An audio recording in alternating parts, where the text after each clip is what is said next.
Robert Pattinson's Vengeance. Do I think it's cool? Amazon MGM closes their merger, finally, and Netflix changes their password sharing policy. All that and more coming up to you right now.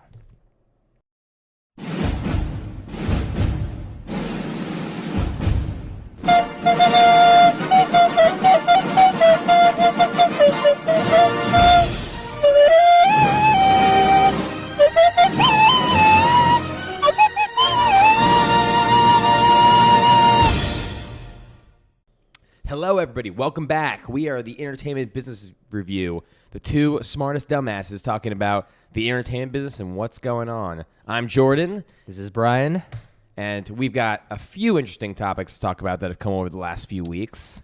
Yeah. I guess we can start with the Batman, which I think is probably the topic I'm most interested to talk about. I don't know. I sometimes I feel like we have the same opinion, sometimes we don't. I don't know. I you think seem more of a Batman fanboy. I think we're a little bit different here. But I will say I was as excited for this movie as I was for No Way Home.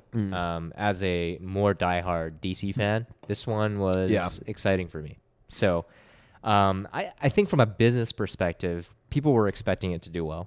It had a very similar kind of hype around it to No Way Home. And it was another one of those pandemic movies that got pushed out so far. So it kind of like, there was hype in it itself, right? Yeah, from the delay. Yep. But I think what caused the uproar this week was the fact that AMC was doing variable surge pricing.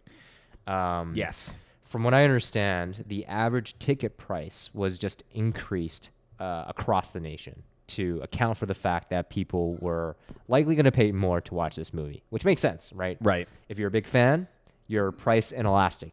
You're willing to pay more. You're not gonna change quantity too much if you increase price. Yep. And mind you, it's not a huge amount. It's just $1 on average. It's not. The thing is, at least my opinion on it, and I'm curious on yours, was like my first thought was like, screw that noise. Like, are you kidding me? Like, if I'm going to go see Batman, you're scheming me out of money.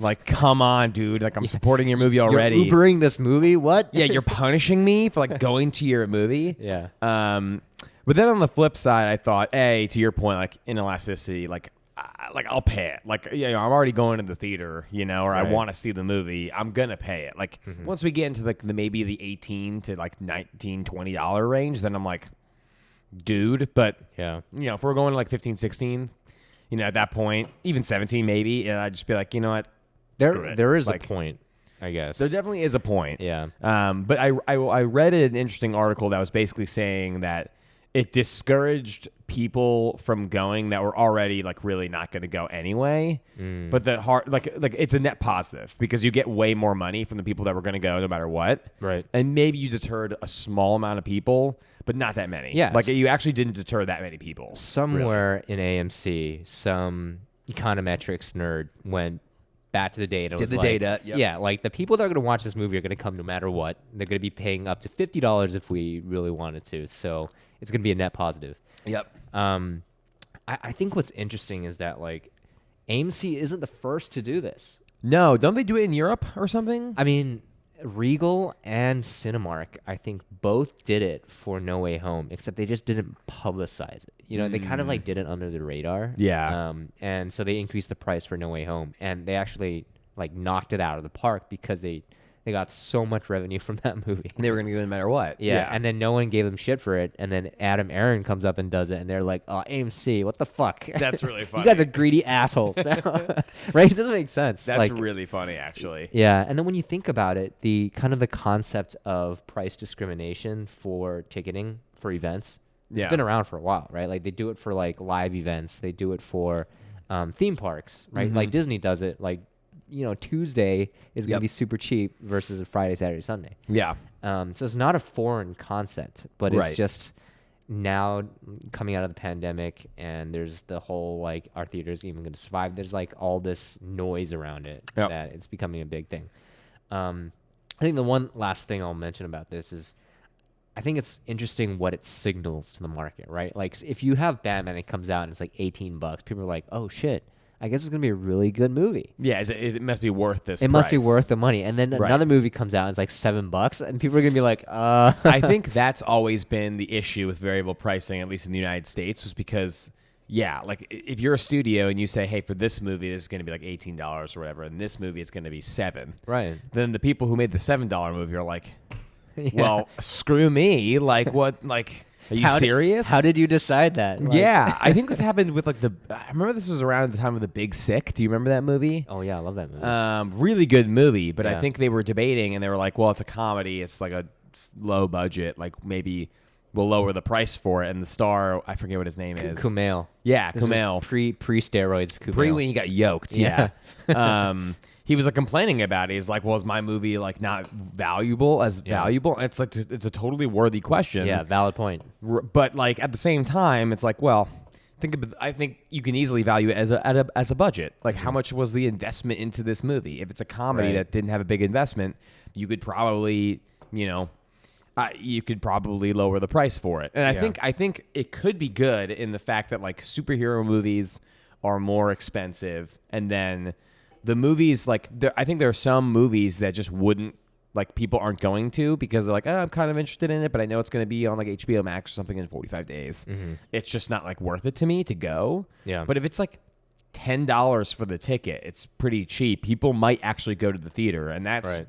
I would, if you're like a Netflix, for instance, and you want people to actually, I mean, they don't want it now, but they're leaning there. They're going to go. Mm-hmm. You want people to go to the theater to see the movie that you have, and they're not going to see it otherwise, like Power of the Dog, for instance, right? Like if you want people to go to the theaters to see this random movie, you probably need to issue it at a really cheap price. Yeah. But if you're a Netflix subscriber, like, I mean, if you're Netflix, that's just incremental revenue. Yeah. So, like, why wouldn't you do something like that, Otherwise, it's just free. I think predetermining the price runs that risk of, like, deterring people. But what if it was, like, an Uber situation where it's like, there's yay many tickets available, not many people are going for it, so the price drops automatically based on demand. Because like in that way, it's not getting an airplane ticket or something. Like, then that way it's not someone saying that it sucks. It's just saying the market is deciding that it's not worth watching. But so you can go in and snag it at a cheap or market price for it. I don't know. Maybe you could do it based on like pre-sales. Yeah. Maybe like you do pre-sales and like see how the pre-sales go, and then you price normal tickets based off of that. Yeah, maybe. I don't know. It's interesting. I mean, that was definitely my first thought when this story came out. Was like, I get it. But if you're going to do that, you should probably decrease the price of these movies that people aren't going to, but might actually go to if you made it more affordable. Because it's true. It doesn't make sense that I'm paying the same amount of money that I'm seeing for Batman as like Power of the Dog, which is like whatever. I think for the cinephiles out there, of course, if tickets are cheaper, they're going to watch more movies, right? So which is what you want. Yeah. There is a demographic that they can target there. But it's interesting you bring up Netflix, which is my way of pivoting topics. Yes. They started password sharing again. Yeah. They did a test. They did a test before, now. Right? I don't know. I thought they started cracking down. Not that they started cracking down on it, but they had done some tests in other countries. About it, and they decided to scrap it because, for obvious reasons. But so what's the difference now? So I'm not sure if it's any. So before, I think they were trying to limit. They changed the tiers to differentiate between the people that are like sharing within households versus people that want one screen that maybe share with 4 other people. Right. I think they did a tiering system to account for that. Yes. But now in certain countries, I think in South America, they're actually cracking down on it. So if you have it within one household, then you have a certain number, but if someone goes beyond and starts using it, then they're going to be charged an additional fee per user that they take on, which I don't think is unreasonable. Like, no. But what I'd be interested to see is how much that then changes the per user value, right? Because before they're saying like a per user value of like a $50 subscription. Yeah. It's like $3, right? Right. But now that they have to password share, that's going to change that calculus a little bit, right? So I wonder what that means. Oh, so you're saying like they might measure ARPU not based off of like revenue over subscriptions, but revenue over users, which could be, there's maybe which could be even worse. 2 or 3, right? Yeah. It would lower ARPU. Yeah. Which I don't know if they'd want to report it like that. Exactly. So I don't know. I mean, it changes the way that they'll value each individual user that's watching their That's stuff. a good point, actually. Like when they say ARPU, but like technically they know that it's not true ARPU. It's more like ARPU times 5 or divided by 5, whatever, how many people. Right. Like they're doing it based off subscriptions, not on like they just assume there's one person per, but they know that there's definitely more. That's why they have profiles. Yeah. But I wonder again, like it goes back to like I think it's reasonable to say we can tell. I mean, we all know that like Hulu does this. Like anybody with live TV, like they track your location so that if it's 2 different people, they know and they don't let you do it. So Netflix absolutely has this capability. It's just whether, like, for instance, like if my parents found out about this, like, A, would they be willing to pay the price? Probably. Yeah. But also at the same time, like I would almost tell them no because I never use their Netflix. Like I don't use it that often. Like I use it like once a month, maybe. Yeah. So I might say like, don't do it. I'll let you know when I use it, and then maybe you'll. But like then again, it's like how do they charge that? If I stop using it, is then my parents' like monthly subscription lowered that month? But then if I use it the next month, then it is, or if they just have to like add it. Those are interesting. Those are interesting questions. Like how many people do you think will end up canceling as a result of this too, right? Like, yeah, I think those are all interesting data points that they have to factor in. Well, I wouldn't even. I would actually say it might not even be cancellations because, like in my instance, like my parents wouldn't cancel it.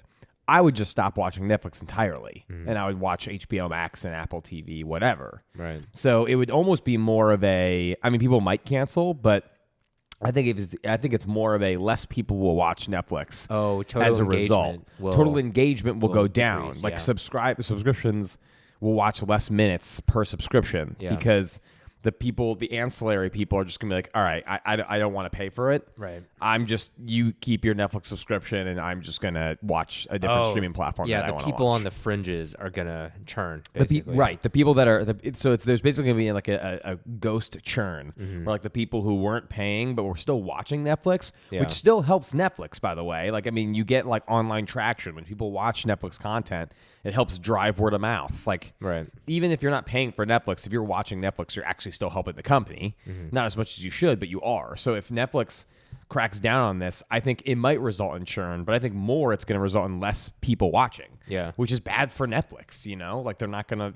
Like, if that happens, I'm not going to pay for Netflix. I'm just not going to have Netflix, and I'll get it whenever I hear about the next show, I wonder, as they're kind of reaching that saturation point domestically, if they changed from total paying subscribers to like total active users, then they could essentially make that like 3 or 4 times what they used to have. I wonder if they would ever report that, because that's what other streaming companies do, right? Like Roku reports active users, and I think Pluto, and some of the other AVOD platforms report active users. Yeah.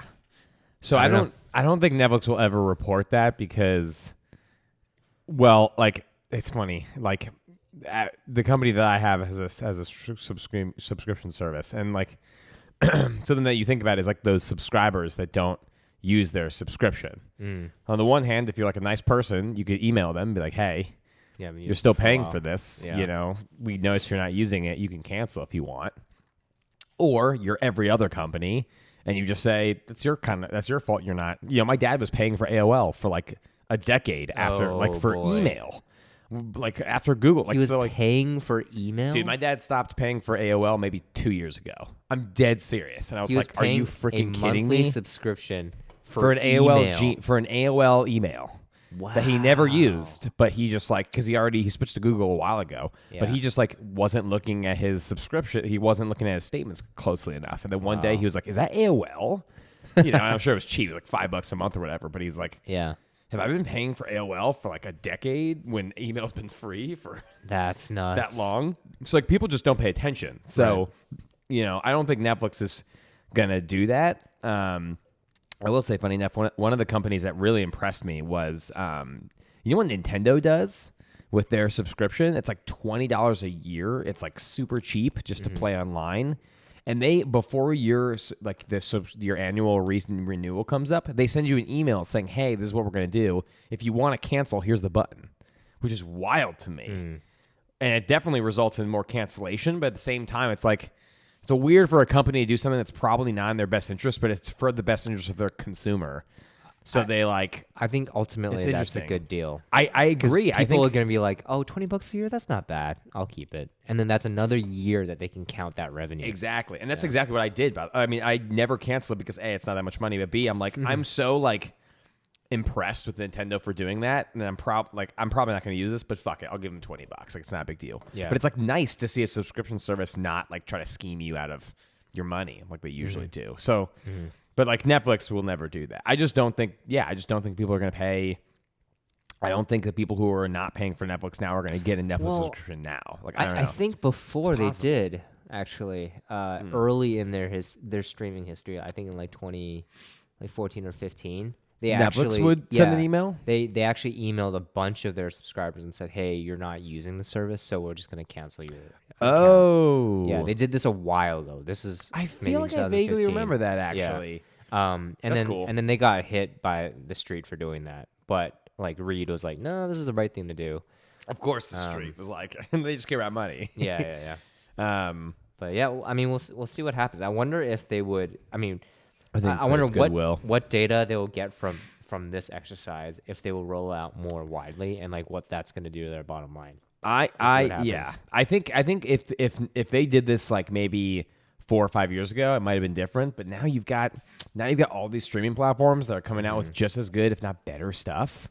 Yeah, like cracking down now. I feel like back 3-4 years ago, if I didn't have Netflix, I'm like, they don't really have that much streaming content to watch now. Yeah. So I kind of have to get Netflix or else I can't stream video.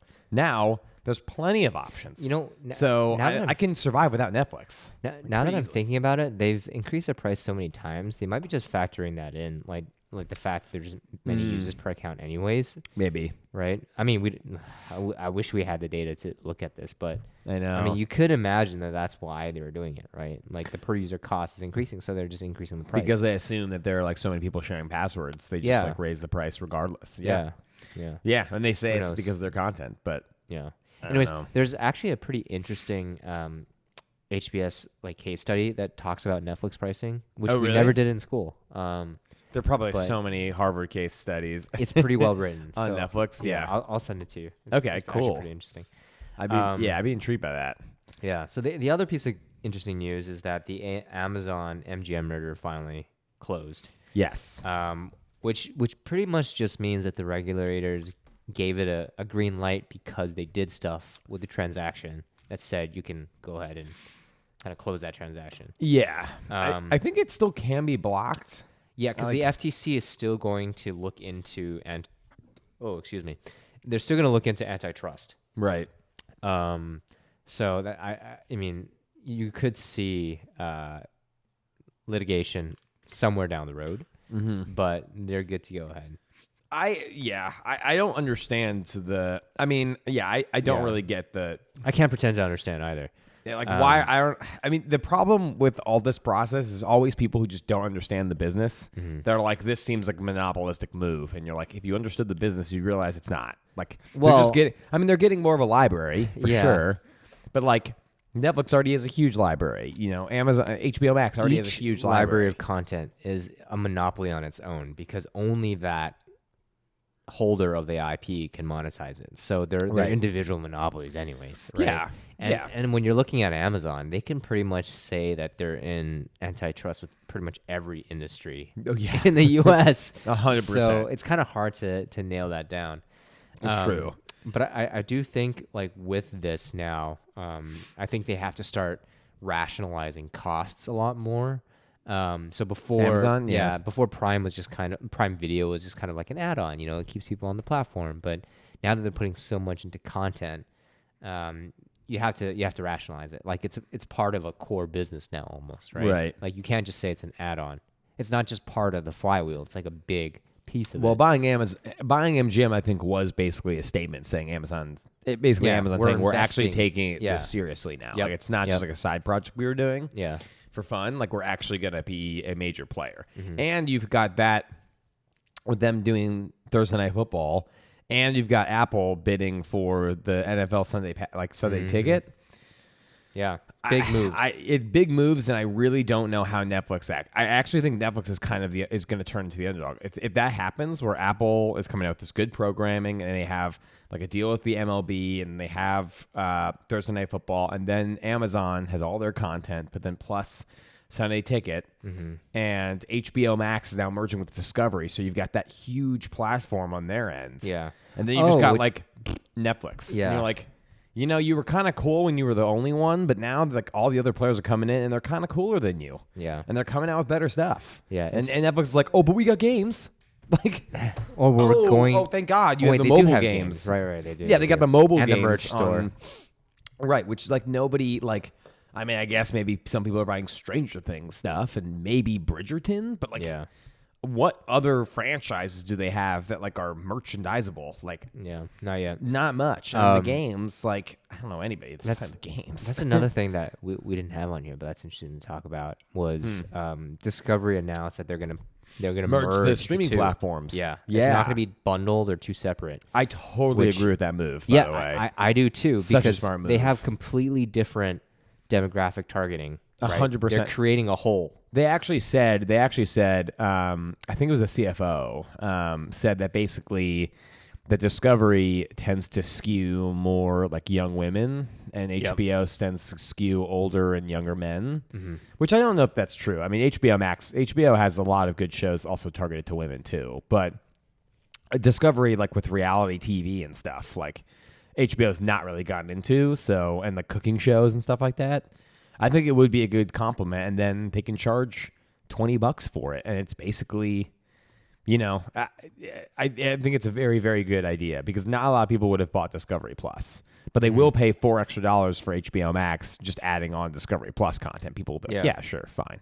100%. But I mean, I think it's a good example of like HBO having like premium, kind of urban focused, like lean in content, and Discovery has kind of like the opposite of that. So you have a little bit of both. Yep. I mean, it's interesting. Like when they do this, I'm curious on the success of this, but like also think about the idea of of Disney maybe someday being like, fuck it, we're not doing 3 separate services anymore. You pay us $30 for all 3 of them, and that's it.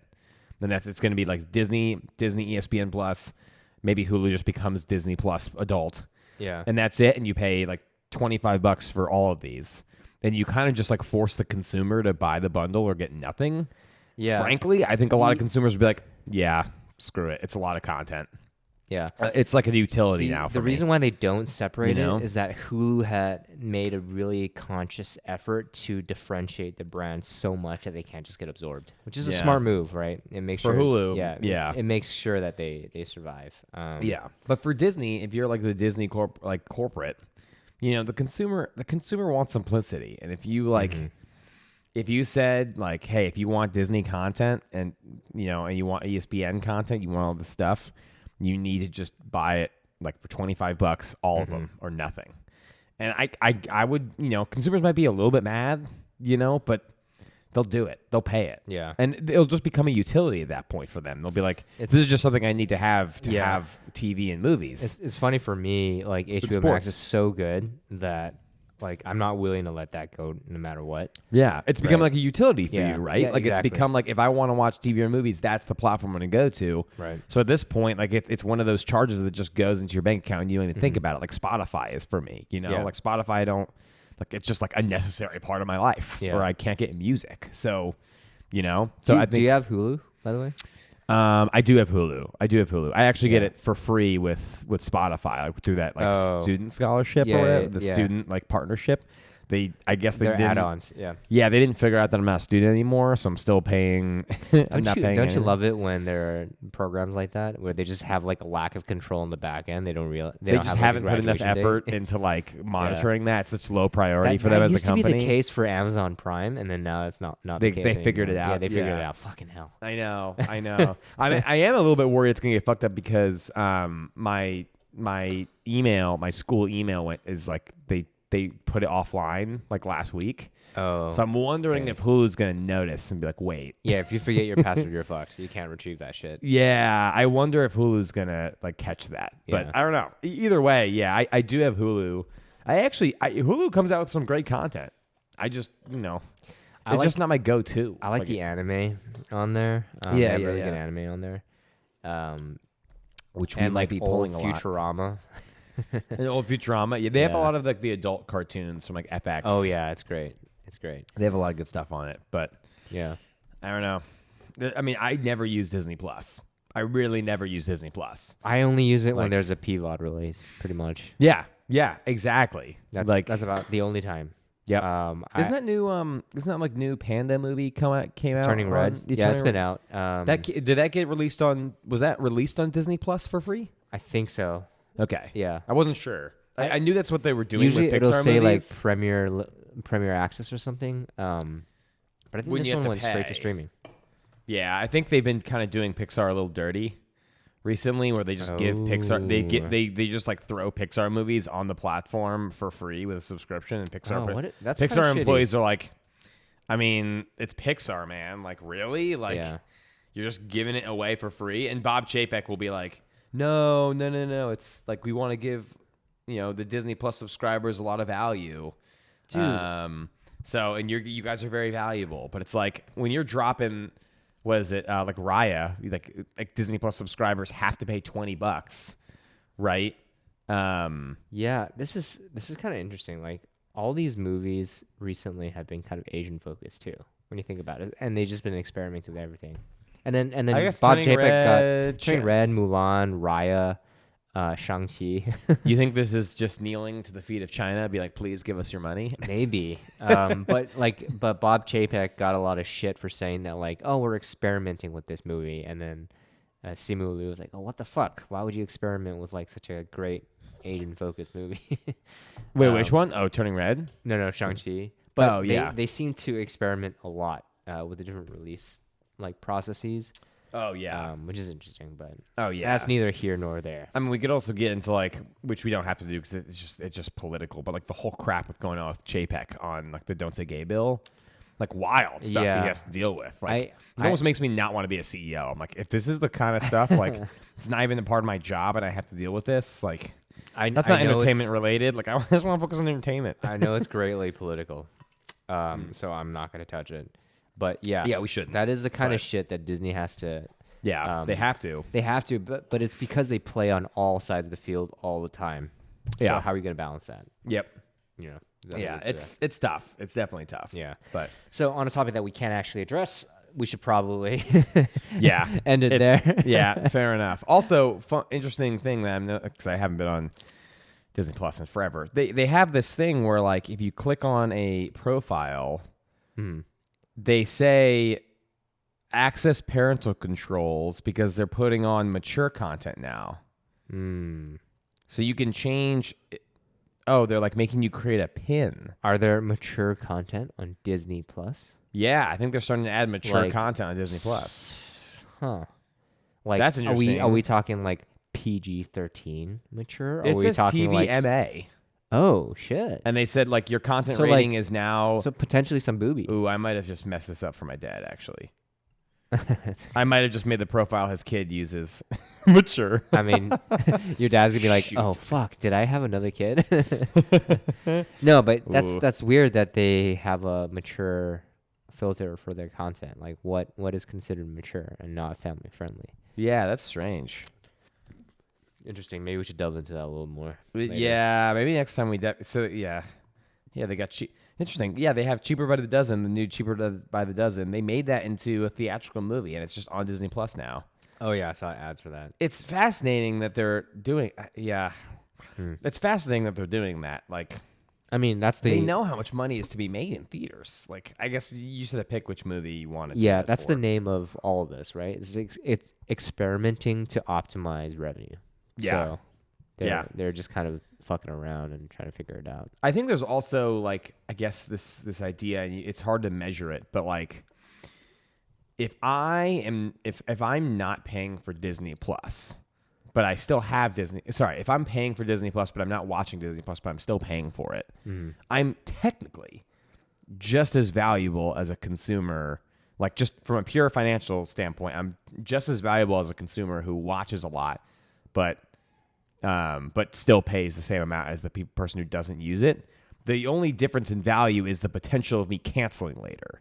Yeah. So if I'm not watching it, the chances that I cancel next month are much higher than the person who's watching a ton of it than the next month. But theoretically, like, I think the value is still the same that month. I think yes, from a purely financial perspective, like from a a transactional basis. But there's potentially, if you stay on Disney Plus for longer, maybe there's ads that you might see for like Hulu, or you might stay and watch other things that might. Well, if there are ads, but I don't think Disney Plus has ads. No, there's nothing with ads. That's how long I haven't used it. But there's think it's potentially other things that they'll see, or other films that maybe require premier access. Right. So there's like, or they're more willing to buy effect. Merchandise or something, or like something like that. That was something that I always was curious on, like, because I know people, they're like, the Disney families that like go to Disney World all the time, and like, like I'm curious if they can create like some kind of flywheel where, like, if you're a Disney Plus subscriber, like you get cheaper tickets for. I'm sure there's some analyst that's working that out right now. Yeah, like I don't know. We'll see. Their Star Wars. They created like this new Star Wars hotel. Apparently, it hasn't been selling out at all. Like, it's been really not good, and it's really expensive. It's like $5,000 like a night or something stupid. Oh my god! Like maybe $3,000, but wow, it's really expensive. But they just opened it and it's not sold out at all. There's still plenty of room. It's like either you guys just like did a horrible pricing analysis. Or maybe you are overvaluing the value of Star Wars. The people who liked Star Wars that has the money to spend on something like that don't like the new movies. Yes. So I think people just know that Disney took Star Wars and just like a wet rag, just like soaked all the crap out of it that they could, and now it's just this dry paper. It's just this dry towel. You're like, I'm done with you, man. Like I'll watch the prequels and the episode 4 and 5, 6 later, but like it's kind of gone for me. You guys messed it up. Yeah. But yeah. All right. Well, let's we've been going a good amount, but let's do what have we been watching? Yeah. So I've been watching something. Oh wait, what's the new thing? So my wife and I started the second season of Raised by Wolves. Okay. Like the Ridley Scott one. Yeah, you're telling me about that. Which is pretty good. I like it because the guy from Thor, not Thor, the guy from Vikings is in it, the Aussie dude. I know who you're talking about. Was he the one that was in Tarzan or something? He's in it. He's pretty cool. Okay. Yeah. It's pretty good. I mean, I like Ridley Scott shit. Yeah. And it's very Ridley Scott-esque. So. Yeah. But, I mean, there's the Batman, obviously, that we'll talk about in a little bit. Yes. But other than that, not too much. Kind of been focused on my own thing. Yeah. That's fair. Yeah. You've been busy. What about you? The only thing that like I was noticeable that I watched was Only Murders in the Building. Oh yeah, that like it's kind of like a criminal podcast. Yeah, like, some people love that. It was I was impressed by it. I actually still haven't finished. I think I have like 1 or 2 more episodes left. But it's like, it's like Selena Gomez, Steve Martin, Resurgence. Yeah, and he's great. Like I forgot about him. Like I missed him when he came back. I was like, I miss this guy. And Martin Short. And Martin Short. Like they're both amazing. And I'm like, I haven't seen you guys in anything in like a while. Yeah, but this is great. It's very well done. It's like a murder mystery podcast, but in like TV form. It's very interesting. But it's really good. It's really, really good. It's on Hulu too, right? Yeah, it's on Hulu. So highly recommends. If you can get me to watch a show with ads and I still like it, kudos. Good point. Yeah, right from the beginning too. Yeah, all right. Yeah. I'm gonna add that one to my list. Yeah. All right, guys. Well, thanks for joining us. That's been the Entertainment Business Review for week. What is it? Or what number is it? 14? I think it might be 14. 14. Yeah, I think we're 14. We'll be back soon. Peace. Peace.